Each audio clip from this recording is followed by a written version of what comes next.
The microphone was in my hand before I fully understood how it had gotten there. One moment, my brother Caleb was standing beside me at the reception table, and the next, the microphone was in my hand, and the room was quiet, and Richard was still smiling at the crowd with the particular smile of a man who has just said something he is proud of. And I was standing up. I had not planned to stand up. That is the first thing I want to say. I had come to my sister Emma's wedding with one intention, which was to be there for Emma, not for my mother, not for Richard, not for the family that had spent 15 years telling a story about itself that left me out. For Emma, who was 27 years old and getting married, and who had called me 3 months before the wedding and said, "Paige, please come. I know it's hard, but please." So I had come. I had not come to stand up, and yet there I was, standing, with the microphone in my hand and the room looking at me and Richard's smile, beginning its slow transition from proud to uncertain, and I opened my mouth and I told the truth. The truth I had told once before, at 16 in our kitchen, to my mother. The truth she had not believed. The truth that had cost me everything that night and had taken 15 years to cost Richard anything at all. Welcome back to Still Standing Stories, where the women who were shown the door finally get to show what was behind it. If you have ever told the truth and been punished for it, this story is for you. Subscribe before we go further. Because what I said into that microphone on my sister's wedding day is something I want you to hear in full. But first, I need to take you back to the night it started, which was a Tuesday in October, 15 years ago, when I was 16 years old and standing in my kitchen and my mother told me to get out. My name is Paige Callahan.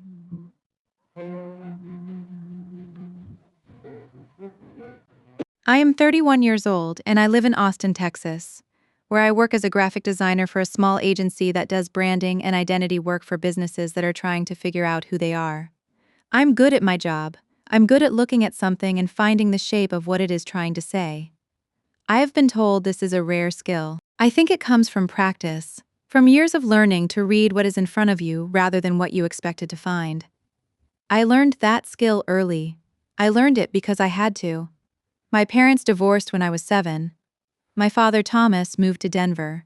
He visited when he could, which was less often than either of us wanted and more often than my mother preferred. He called every Sunday. When I was old enough to have my own phone, he texted. He was present in the way that a parent who lives far away and has limited resources can be present, consistently, even when the consistency was thin. My mother, Carol, met Richard when I was 9. He was a contractor, built things, managed projects, had the easy confidence of a man who is comfortable in his body and in the world. He was funny in the early days. He had a way of making my mother laugh that I had not seen before, a real laugh, not the polite one she used at work. I watched him make her laugh and I thought, okay. This might be okay. It was okay for a while. Then it was less okay.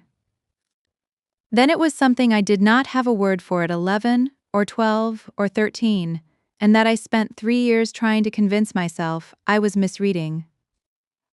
I was not misreading it. I want to say that clearly and move past it, because this story is not about what Richard did. It is about what happened when I told the truth about what Richard did, and what happened after that, and what happened 15 years later in a banquet hall in Charleston when my brother handed me a microphone. What Richard did was a pattern of behavior that escalated over 3 years, and that I documented in a journal I kept under my mattress from the time I was 13. I documented it because writing things down made them real and made me feel less crazy for believing what I was experiencing. I documented it the way a person documents things when they understand, at some level that they may one day need proof. I told my mother on a Tuesday in October. I had practiced what I was going to say. I had written it out in the journal and then torn out the page and flushed it, and then written it again.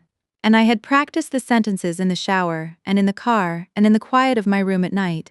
I was 16 years old and I had been practicing for 3 years and I was ready. I told her in the kitchen after dinner, when Richard had gone to watch TV and my younger siblings, Caleb, 14, and Emma, 12, were upstairs doing homework. I told her in a clear, organized way. I gave her specific incidents with specific dates because I had the journal and I had read it the night before, and I had memorized the dates the way you memorize things when you understand they matter. My mother listened. She did not interrupt when I finished. She was quiet for a moment. Then she said, "I don't believe you." Not, "This can't be true." Not, "Are you sure?" Not, "Let me talk to Richard." Just, "I don't believe you." I said, "Mom?" She said, "I don't know why you would say something like this. I don't know what you're trying to accomplish, but I want you to know that I will not let you destroy this family with a lie." I said, "It's not a lie." She said, "Get out of this house." It was raining. It was a Tuesday in October in Charleston, and it was raining. And I was 16 years old, and my mother told me to get out of the house. And I went upstairs and I packed a bag, not carefully, just what I could reach quickly, clothes and the journal and my phone charger, and I came back downstairs and my mother was standing in the kitchen with her arms crossed. And she did not look at me, and I walked out the front door into the rain. I sat on the front step for a few minutes. I did not know where to go. My father was in Denver. My friends' parents would ask questions. I had my phone and I had $43 in my wallet and I had a bag of clothes and I was sitting on the step in the rain thinking about what came next when my phone rang. It was my grandmother. My father's mother, Nora, who lived 20 minutes away in a small house on the north side of Charleston that always smelled like coffee and lavender. Caleb had called her. He had heard the conversation from the top of the stairs and he had called Nora and said, "You need to come get Paige." She came. She drove through the rain in her yellow slicker, the big one she wore for gardening, the one that was too large for her and that she had owned since before I was born. And she pulled up to the curb and she did not ask me what had happened, or whether it was true or what I was going to do. She opened the passenger door and she said, "Get in, sweetheart."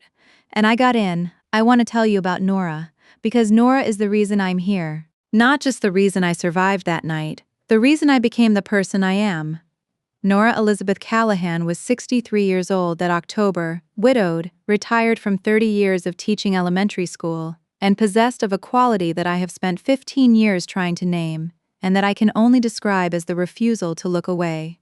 She looked at hard things directly. She did not minimize or soften or explain away. When something was wrong, she said it was wrong. When someone needed help, she helped them. She had a spare room. She had always had a spare room, she told me later, because she had always known that spare rooms were necessary. That life produced moments when people needed somewhere to go, and that having somewhere to go could be the difference between a story that ends well and one that does not. She put me in the spare room that night with clean sheets and a glass of water and a hot water bottle because I was shivering from the rain, and she sat on the edge of the bed and held my hand and said, "You don't have to explain anything tonight. Tonight you sleep." I slept. I did not expect to, but I did. I lived with Nora for 2 years, through the end of high school, through the college applications. I want to tell you about the 2 years I lived with Nora in more detail, because those 2 years were the years that made me who I am, and they deserve more than a summary. Nora's house was small, modest, 3 bedrooms, a living room with more books than furniture, a kitchen where something was always either cooking or cooling. She had lived there for 30 years, since before my father was in high school, and the house had the specific character of a place inhabited by one person for a long time. Organized according to a logic that was entirely hers, comfortable in the particular way of spaces that have not been arranged for guests. She made room for me without rearranging herself. This is the thing I remember most clearly about those 2 years. That she did not perform hospitality. She did not treat me like a guest who needed to be accommodated, or a project who needed to be fixed. She treated me like a person who lived there, which meant I had chores and a curfew and opinions that were invited and sometimes disagreed with, and the experience of being a person in a household rather than a burden in one. The first week was the hardest. Not because Nora was unkind, because I kept waiting for the thing that would reveal the terms of my being there. The thing that would clarify what I owed, what was expected, what the cost was going to be. I had learned in the years at home that presence had conditions, that love had conditions. I kept waiting for Nora's conditions to become apparent. They did not become apparent because they did not exist. She had one rule: honesty. She said it directly in the first week without making it a speech. She said, "I only ask one thing." Tell me the truth. About how you're doing, about what you need, about when something is wrong. I can work with anything as long as I know what it is. I said okay. She said, good. Now help me with dinner. I helped with dinner. I helped with dinner every night for 2 years. This was not a rule. It was just what happened. The natural gravity of a shared kitchen. Two people finding the rhythm of cooking together in a small space. Nora taught me things in that kitchen without teaching me, the way the best teachers operate. Through doing rather than instruction, through letting me watch and then try and then correct the result rather than the attempt. I learned to make her chicken soup, which required patience and the specific knowledge of when to stop adding salt. I learned to make her cornbread, which required buttermilk and a cast iron skillet that had been seasoned for 40 years. I learned that cooking is not about recipes but about understanding what you're trying to achieve and what each step contributes to it. I think about this now, in my work. Design is the same, understanding what you're trying to achieve and what each element contributes to it. Nora taught me to think this way in a kitchen, and I carried it out of the kitchen into everything else. School was the second thing she gave me, not financially. My father contributed what he could from Denver, and Nora had savings and a small pension from 30 years of teaching, and between them they covered what was needed. But the thing she gave me about school was more important than the money. She gave me the expectation that I would finish and do well, stated without drama and without the weight of debt. She said, "You're going to finish high school and you're going to figure out what comes next. Not, I'm sacrificing for you. Not, you owe me a good outcome. Just, you're going to finish." As though it were already decided, which somehow made it more possible. I finished, I did well.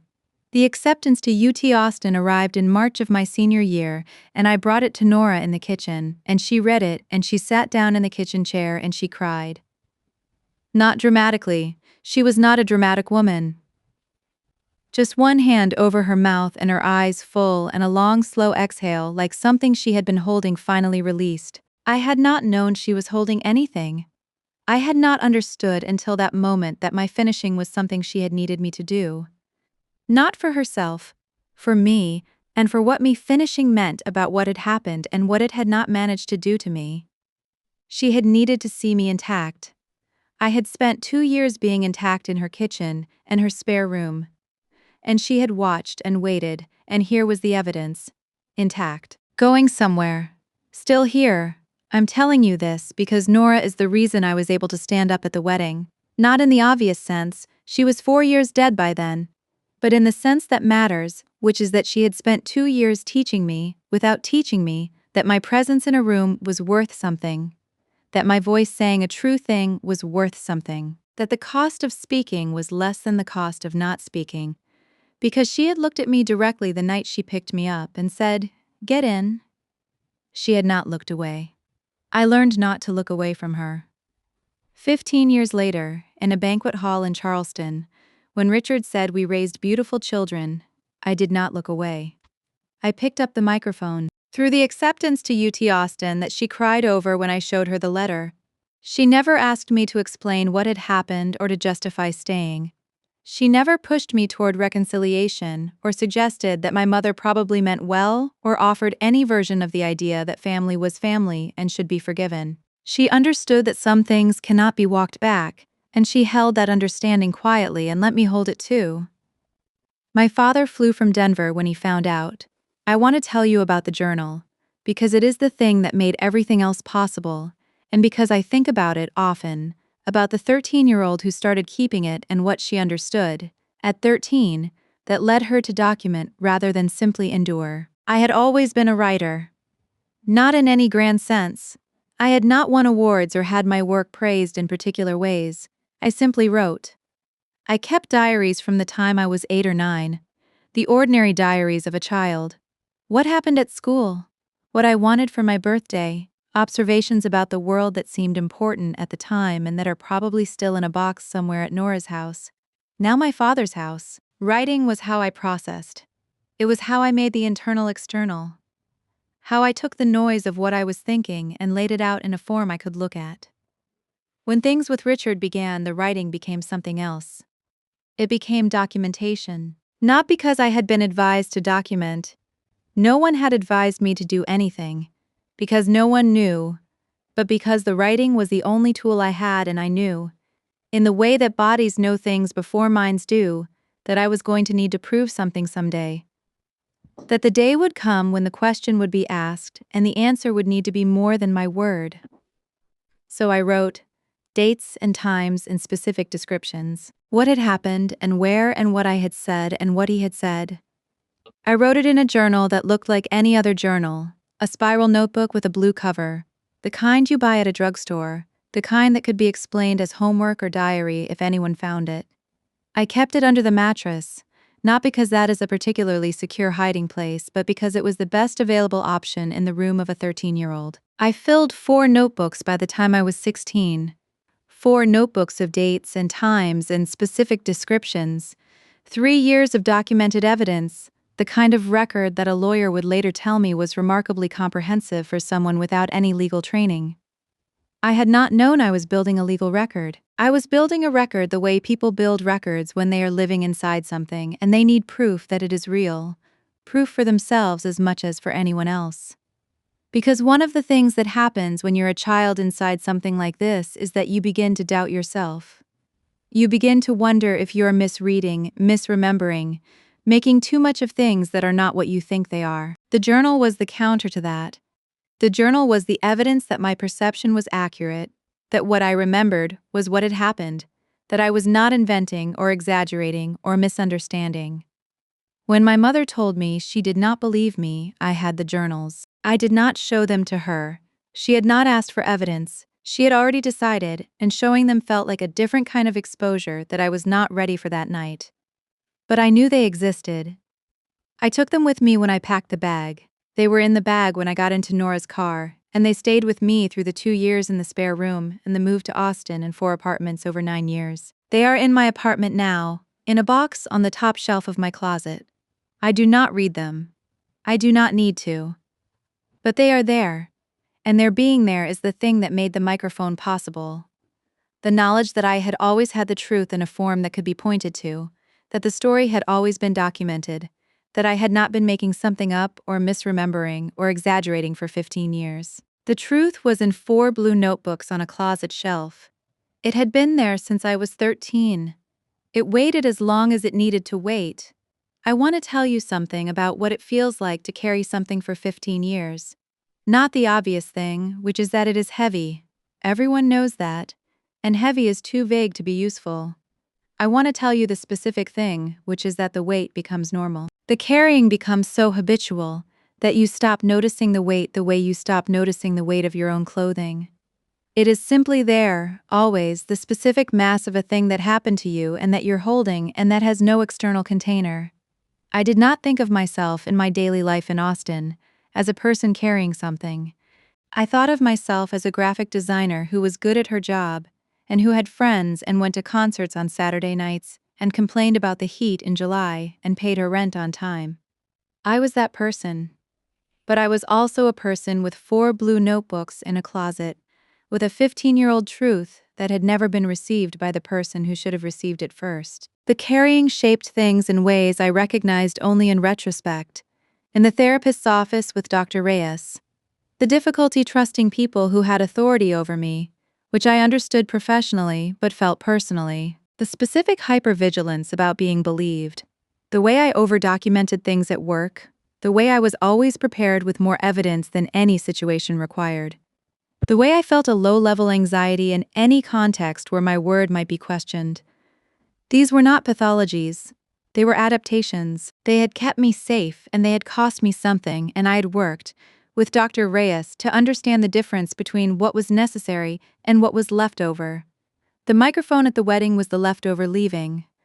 15 years of accumulated carrying, released in the specific form available, a room full of people, a truth that had never been told in that room, a microphone in my brother's hand extended toward mine. I took it because the carrying was done.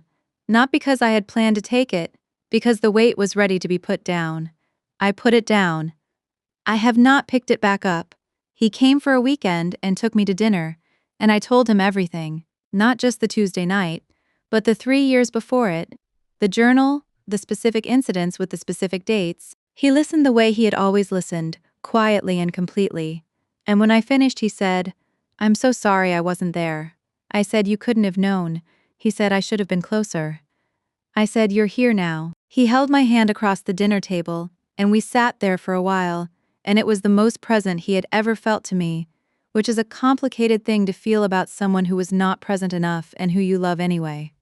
He talked to a lawyer.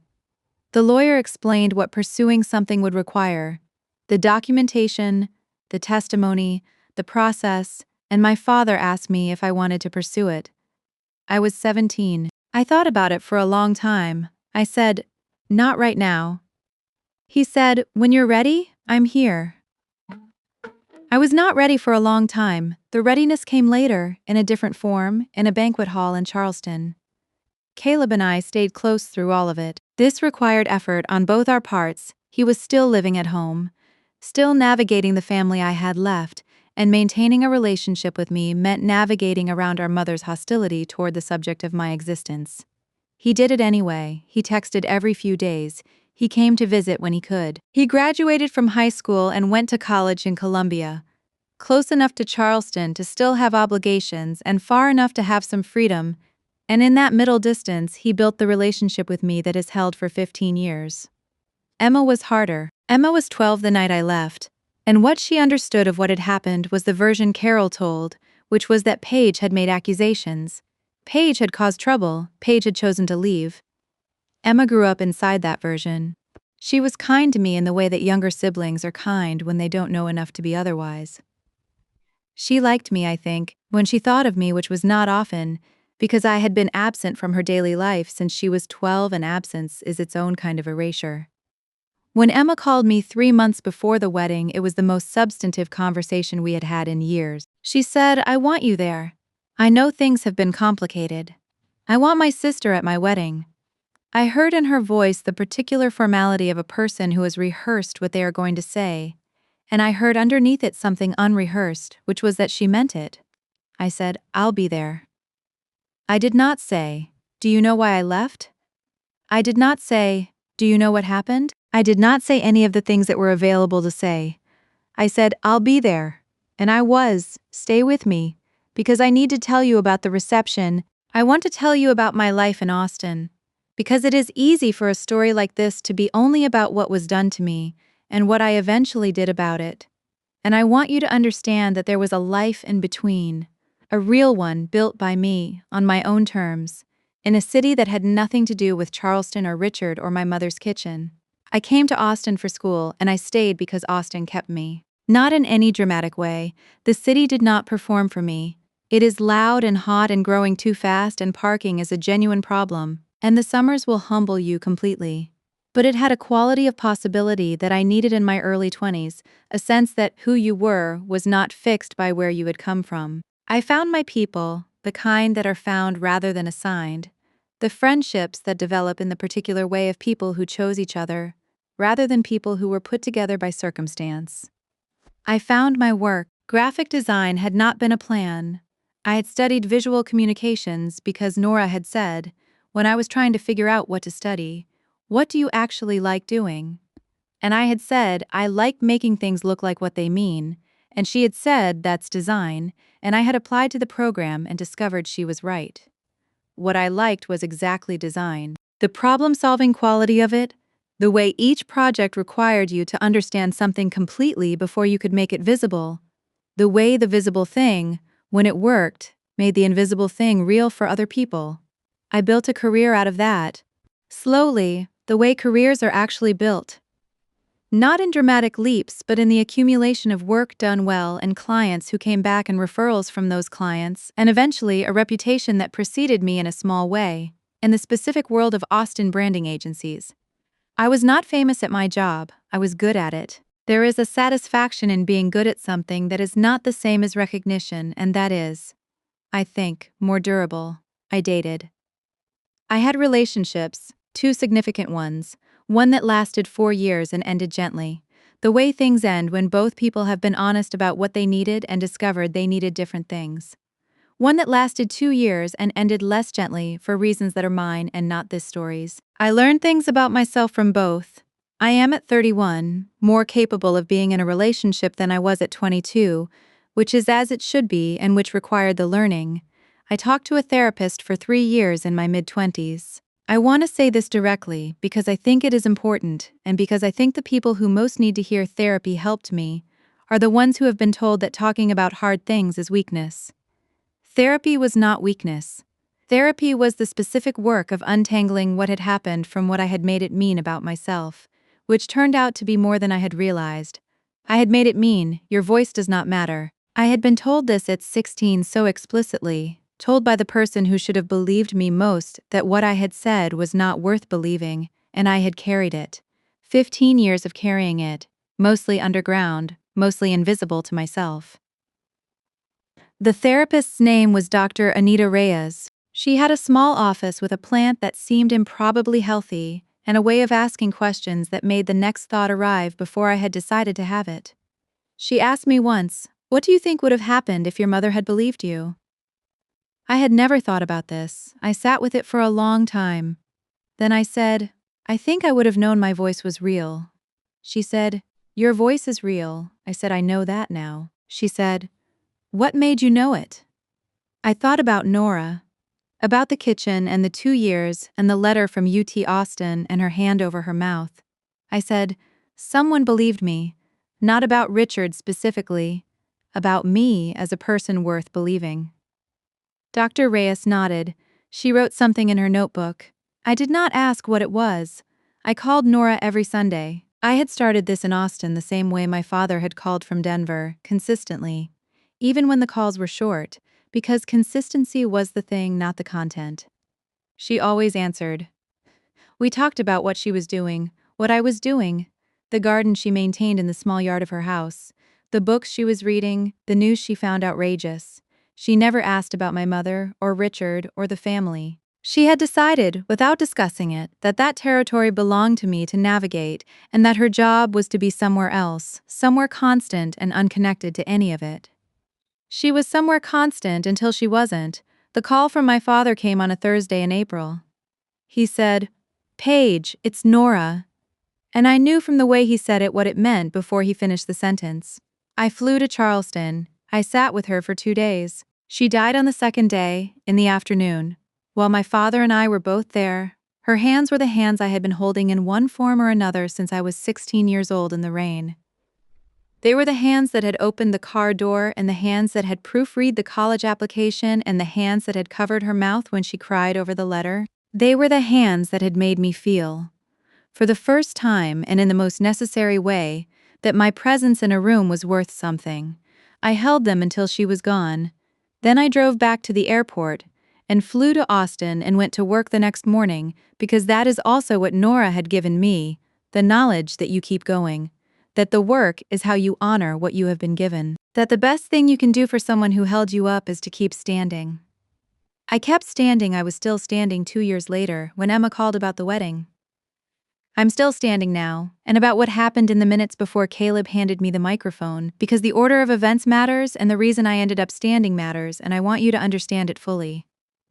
The ceremony was beautiful. Emma was beautiful. She had always been the pretty one in the way that middle children sometimes are, unencumbered by the burdens placed on the oldest and the youngest, free to simply be herself. Her husband, a quiet man named James who worked in environmental consulting and who had looked at her throughout the ceremony with the expression of someone who cannot believe his luck, seemed genuinely good. I liked him on sight. This was a relief. I sat with Caleb and his wife Madison at a table in the middle of the reception room. Our table was not close to my mother's table, which I understood had been a deliberate choice by Emma, who had seated us with care and with the specific geometry of someone managing multiple difficult relationships simultaneously. I appreciated it. I sent Emma a small nod when I saw the seating chart, and she caught it and nodded back, and we understood each other. My mother and I had not spoken in 15 years. We were in the same room for the first time in 15 years, which had a specific quality, not dramatic exactly, but heavy, like weather. I was aware of where she was in the room, the way you are aware of something that requires monitoring. She was aware of me too. We did not approach each other. This had been agreed upon, Not explicitly, but in the way that things are agreed upon between people who have been in conflict long enough to understand the terms without stating them. Richard I had not seen since the night I left. He was older, heavier, hair going gray at the temples. The easy confidence somewhat settled into something that read at a distance like comfort. The comfort of a man who had never been made to answer for anything. The comfort of a man who had given a toast at his stepdaughter's wedding rehearsal dinner, according to Caleb, in which he had described himself as a proud father. The comfort of a man who was about to stand up at the reception and tap his glass and give another toast. He stood up. The room quieted. He had the glass in one hand and the microphone in the other, and he smiled at Emma and James. And then he smiled at the room and he said the things he had prepared to say about family, about love, about the pride of watching a child become the person they were meant to be. He was good at this. He had always been good at performing the version of himself that he wanted people to see. And then he said, "Carol and I are so grateful for the family we built together. We raised beautiful children, and we are so proud of who they've become." We raised beautiful children. I felt Caleb's hand on my arm. I looked at him. He was already reaching for the microphone that was on the table, the one that had been placed there for the maid of honor's toast later in the evening. He picked it up. He held it out to me. He looked at me and he said, very quietly, "It's up to you." I looked at the microphone. I looked at Richard, still smiling. I looked at my mother, watching. I looked at Emma, who was looking at me with an expression I could not fully read, not alarm, not encouragement, something in between, something that was waiting. I took the microphone. I stood up. The room noticed. People notice when someone unexpected stands up at a wedding reception. There is a recalibration, a refocusing of attention, a collective settling in to see what comes next. I said, "I'm Paige, Emma's sister. Some of you may not know me, because I have not been part of this family for 15 years. The room was very quiet. I said I left when I was 16. Not because I wanted to, because I told my mother something true and she told me to get out. I paused. What I told her was that Richard had been behaving inappropriately toward me for 3 years. That was true when I said it. It is still true. Richard had stopped smiling. I said I kept a journal. I documented specific incidents with specific dates for 3 years before I said anything. I said something because I believed my mother would believe me. She didn't. But I want everyone in this room who is celebrating this family tonight to know what I know, which is that the story of this family has a chapter that Richard and Carol have never told. I put the microphone down. I sat down. Caleb put his hand on my shoulder. Madison reached across and held my hand. The room was doing what rooms do when something unexpected has happened, a low murmur, a turning of heads, a collective processing of information that had arrived without warning. Richard said something. I did not hear what it was. I was not looking at him. I was looking at Emma. Emma was looking at me. She had not moved. Her expression had settled into something I could read now, more clearly than before, recognition. Not of what I had said. I think she had known something, in the way that children who grow up in houses where something is wrong know something without being able to name it. Recognition of me, of the person who had been erased from her childhood and was sitting across the room. She held my gaze for a long moment, then she nodded. Just once. Slowly. The way you nod when you're too full of something to speak. I nodded back. Caleb drove me back to the hotel that night. I want to tell you about what happened after I put the microphone down, because I described the moment and then moved past it, and the moment deserves more. The room recalibrated. There is no other word for it. A room full of people who have just heard something unexpected undergoes a specific kind of collective recalibration. A shift from the mood they were in to the mood appropriate to what they now know. This one shifted from celebration to something more complex. People at tables talked to the people beside them. The band, which had been on a break, stayed on break. The servers, to their credit, continued moving through the room with their trays. Richard said something to my mother. I did not hear it. They were across the room, but I saw his face, and his face was doing the thing faces do when the version of events that has been held for a long time suddenly requires revision. My mother's face was doing something different. Something I had been watching from across rooms my whole life without having a clear name for it. The closing. The shuttering of something. Carol drawing the shutters. Emma's husband James put his hand on Emma's back. Emma sat very still for a moment. Then she turned to James and said something, and he nodded, and she stood up and walked across the room toward me. She sat down in the empty chair beside me. Caleb had moved to give her room without being asked. She looked at me. She said, "How long have you been waiting to say that?" I said, 15 years. She was quiet for a moment, then she said, "I knew something was wrong. When I was little, I knew. I didn't know what it was. I just knew there was a shape in the room that didn't have a name." I said, "I know." She said, "Why didn't you tell me when I called about the wedding?" I said, "Because it wasn't the phone call for it, and because I didn't know if you would believe me." She looked at me. She said, "I believe you." She said it the way someone says something they have thought about, carefully, and have decided to mean completely. Not a reflex, a choice. I said, "Thank you." She said, "I'm sorry I didn't call sooner. I'm sorry it took a wedding." I said, "You called. That's what mattered." We sat together for a while. The reception resumed around us. The band came back.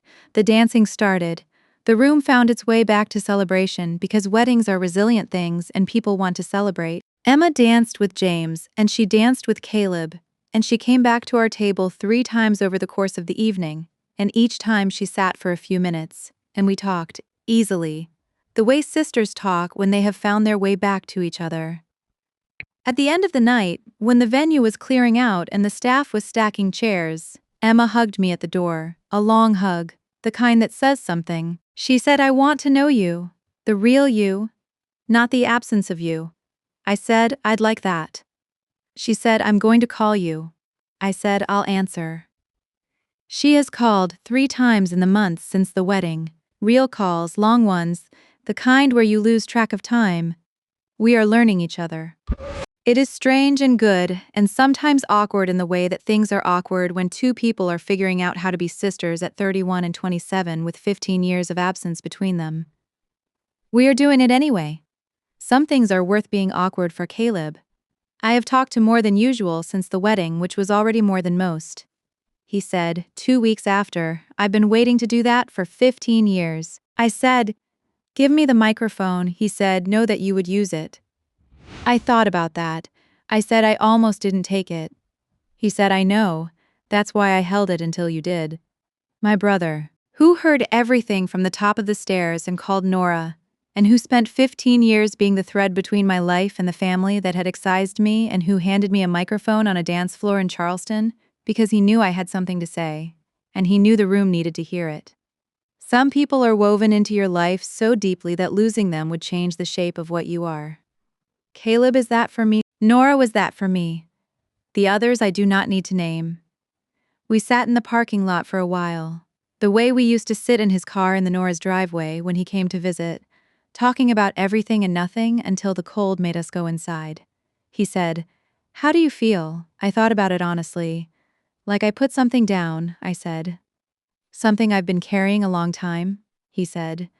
"Good." I said, "Is Emma all right?" He said, "Emma is going to be all right. She needed to hear it. She's known something was wrong her whole life. Now she has words for it." I thought about that. Words for it. I had always had words for it. I had written them in a journal at 13 and memorized them and spoken them into a kitchen when I was 16 and waited 15 years to speak them into a microphone. The words had always existed. It was the audience that had taken time. My mother did not contact me that night. She has not contacted me since.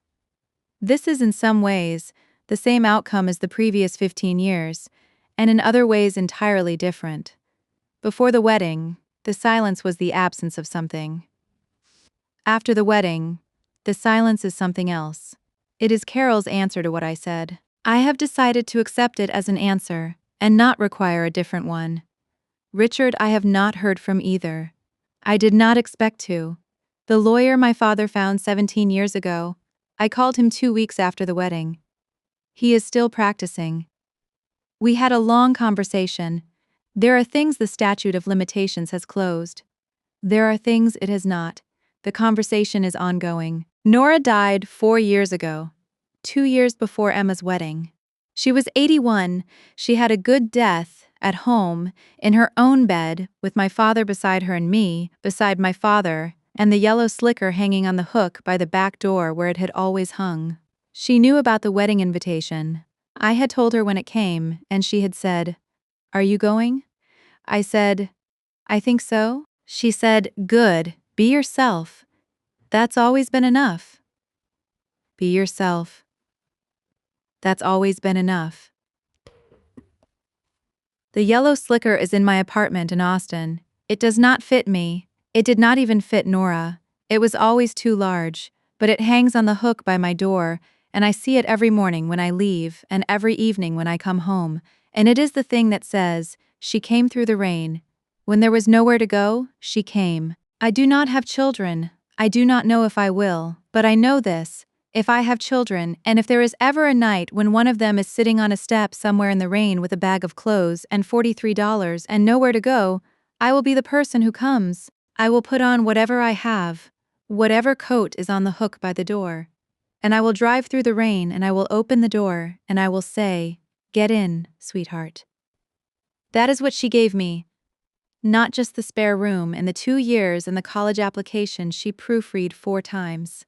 Not just the specific warmth of a person who holds your hand and says you don't have to explain anything tonight. She gave me the knowledge that someone will come.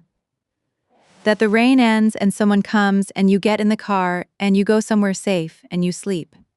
I know that now. I know it in my body, the way you know the things that were given to you by someone who loved you completely. She gave it to me and I will carry it, and someday, if the moment comes, I will give it to someone else. The microphone is down, the truth is in the room. And I am exactly who I have always been, the girl who told the truth and was shown the door. And who is still here, still standing, still telling it. There's something I want to say about Emma and what the wedding cost her. Because I think it is important, and because I love my sister, and because honesty requires acknowledging that the thing I did in that room was not only about me. Emma's wedding day was supposed to be the day she married James. It was supposed to be flowers and a white dress and dancing and the specific joy of a day that has been planned and anticipated, and that arrives as good as the anticipation. It was those things. And it was also the day her sister stood up and said something that could not be unsaid, that placed the truth of a family secret in a room full of people who had not known it existed. I think about this. I think about whether I would do it differently if I could. And the honest answer is, I don't know. I know that I did not plan it. I know that Caleb offered me the microphone and I took it, and that in the moment of taking it, I was not thinking about the cost to Emma's day. I was thinking about the 15 years and the 4 blue notebooks and the specific comfort Richard had worn like a coat for 15 years, while the truth sat in my closet. I was not thinking about the wedding. I was thinking about Richard saying we raised beautiful children. Emma has told me she does not regret it. She has said this directly, more than once, in the phone calls we have had since. She said, "I needed to know. I've needed to know for a long time and I just didn't have the question in the right form. You gave me the question."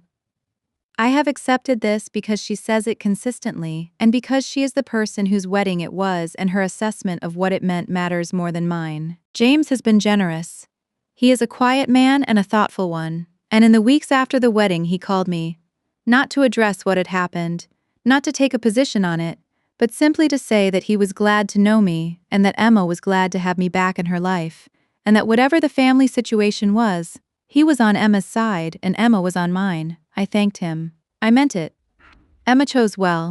What I want to say about all of this, finally, is that the truth is not a weapon. I know it can look like one from the outside, the microphone, the room, the timing, but it was not a weapon. It was just the truth, finally spoken into a space where it could be heard by people who needed to hear it, at a moment when the silence had become its own kind of lie.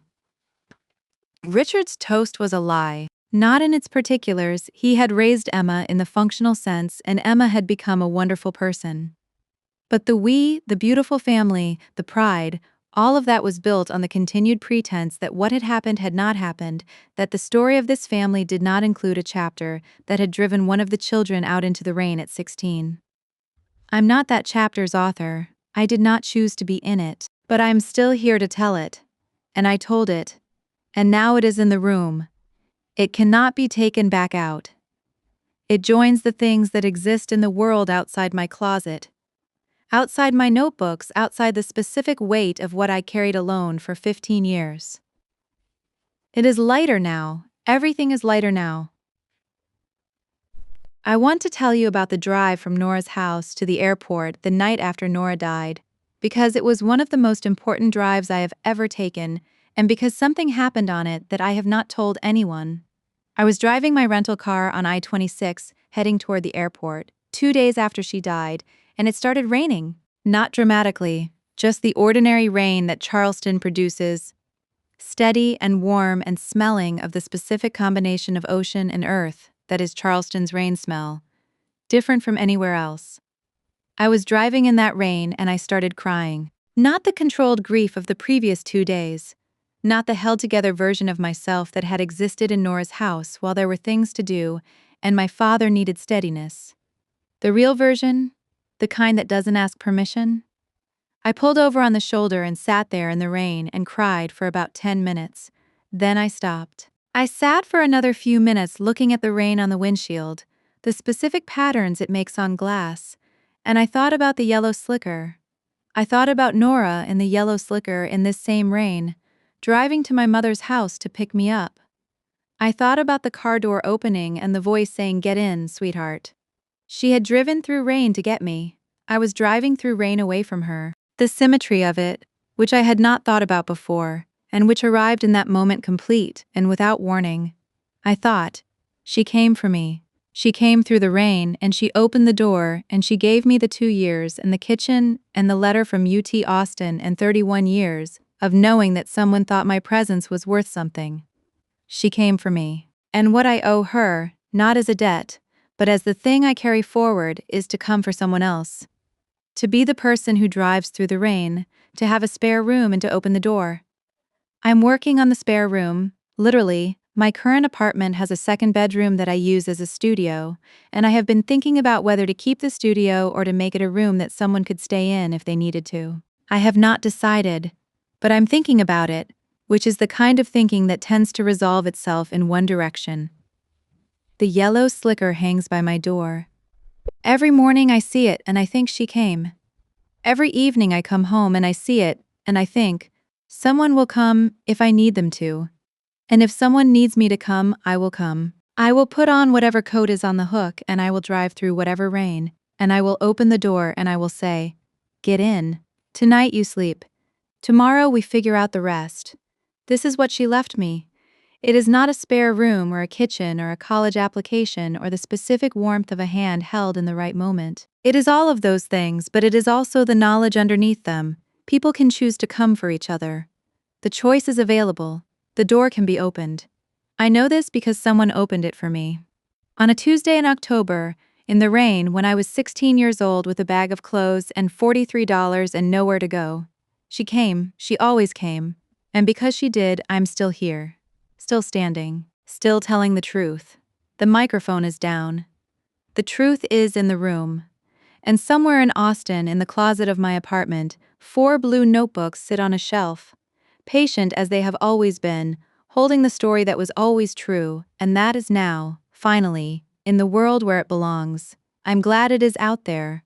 I'm glad I stood up. I am glad my brother handed me the microphone, and I'm glad Emma nodded. And I'm glad the room was quiet. And I'm glad for 15 years of building a life in Austin that made me someone who could stand in that room and speak. And most of all, I'm glad for a woman in a yellow slicker who drove through the rain. In the months since the wedding, I have thought a great deal about what it means to be believed. Not the legal or practical version of it. Not the evidence and the documentation and the appeals process. The human version, what it does to a person to be believed or not believed by the people who are supposed to believe them most. My mother's "I don't believe you" shaped me for 15 years. Not because I internalized it as true. I had the journals. I had the specificity of my own memory. I had the body's knowledge of what had happened.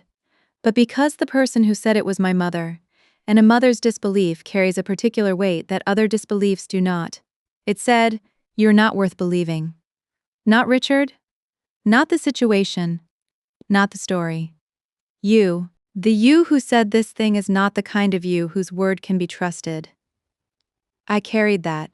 I have described how it shaped the over-documentation, the hypervigilance, the anxiety about being questioned. What I have not described is the quieter thing, which is the way it shaped my relationships with women. I am careful with women who have power in my life. Careful in the specific way of someone who has learned that maternal figures can disappoint in the most fundamental way. I love women, I have women friends I would do anything for, but I hold something back in the early stages of any relationship with a woman older than me or in authority over me. A watchfulness, a waiting. I talked about this with Dr. Reyes, and I talk about it with myself. The watchfulness is adaptive, and it is also a cost. I am working on paying the cost less, on trusting more readily, on allowing the evidence of trustworthiness to override the anticipation of its failure. This is slow work. It is the work of a life, not a year or a therapy course. But the wedding moved something. Emma's "I believe you," said the way she said it chosen. Not reflexive moved something in me that had been stuck since I was 16. The thing that was moved was small and specific. The belief that a woman in my family could hear me and believe me. My mother had not believed me, Emma had. These are 2 data points, and I'm not going to build a statistical conclusion from 2 data points, but I felt the movement, something unstuck. I will take the unsticking and work with it. Madison, Caleb's wife, called me 2 weeks after the wedding. She said, "I want you to know something." I said, "Okay." She said, "Caleb has talked about you our whole marriage. He has talked about you the way you talk about someone you respect enormously and miss constantly and don't know how to reach across whatever distance has grown. He handed you that microphone because he has been waiting to be able to do something for you for 15 years, and that was finally the something." I sat with that for a moment, then I said, "Tell him I know." She said, "I think he knows." I said, "Tell him anyway." He called the next day. We talked for 2 hours. At the end he said, "I'm glad you're my sister." I said, "I'm glad you're my brother." He said, "I've always been your brother." I said, "I know. Thank you for making sure I knew. Some things need to be said even when they are known. Some truths are more real for having been spoken." This is what I teach my students about writing, and it is what I have learned from my life. The internal thing and the external thing are not the same thing. Speaking makes it real in a way that knowing does not. I spoke. It is real. And I'm here. There is one last thing. I want to tell you about the night before the wedding. The night I almost did not go. I had flown into Charleston on Friday evening, 2 days before the ceremony. I checked into the hotel, unpacked my bag, ordered room service because I was not ready to be in the city in a way that required performance. I sat at the small desk by the window and looked out at Charleston and thought about the last time I had been here, which was for Nora's funeral 4 years earlier. And before that, not since I was 16. Charleston is a beautiful city. This is simply true. The light is particular in the late afternoon. The architecture is particular. The specific quality of the air near the water is particular. I had grown up here and then I had not been here for years, and now I was back, and the city looked exactly as it always had, which was somehow both comforting and disorienting. I sat at the desk and I thought, I do not have to go. I could call Emma and tell her I was sick, that I had gotten on the plane but something had come up, that I would call her and explain, and she would understand. Emma was reasonable. Emma had said please come, but she had not said if you don't come I will never forgive you. The door was still open, in both directions. I could walk back through it. I sat with that for about 20 minutes. I thought about what Nora would say. I thought about what Dr. Reyes had said in our last session before the wedding. Whatever happens, you will have shown up. That means something. I thought about Caleb, who had texted me that afternoon. Landing at 6. Can't wait to see you. You've got this. You've got this. I got up from the desk. I changed into the dress I had brought for the rehearsal dinner. I went downstairs and I got in a cab, and I went to the rehearsal dinner. And I sat at a table with Caleb and Madison, and I met James for the first time, and I thought Emma chose well. And I went back to the hotel and I slept. The next day was the ceremony and the reception and the microphone. I had this. I had always had this. The notebooks and the memory and the 15 years of building a life and the knowledge, finally bone deep, that my voice was real. Nora had given it to me and Dr. Reyes had helped me find it, and Caleb had handed it to me in the form of a microphone on a Saturday night in Charleston. I used it. I'm using it now. If you are sitting somewhere with a truth you have been carrying, I want you to know, the truth is real. The carrying is real. And the day will come, maybe not a wedding, maybe not a microphone, maybe not with any drama at all, when you will have the opportunity to put it down. When you do, take it. The weight lifting is worth whatever it costs. You've got this. If you told the truth once and were punished for it, hear this. The truth does not stop being true because someone refused to believe it. It waits. It waits in journals and in memory and in the specific knowledge of the body that does not forget what happened to it.